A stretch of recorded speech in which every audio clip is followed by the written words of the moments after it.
argument for this being important is there is polling that shows that if he's a convicted felon, then that changes key voters in swing states, their opinion of him, and a majority of them say they would not vote for him to be president. However, there's still a lot of time for opinion to change between a verdict, coming in the next couple weeks and Election Day, as well as this also has the potential to galvanize some of his supporters, saying, look, this is a case, dealing with lurid details. It happened a long time ago.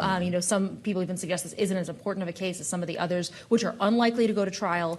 So this could end up helping him rather than hurting him. Well, there's an argument to be made. He already has seen it helping him in terms of the ability to fundraise off of this and other legal headaches. Laura, we got the latest figures for the month of April, and Trump, for the first time of this election cycle, outraised Biden.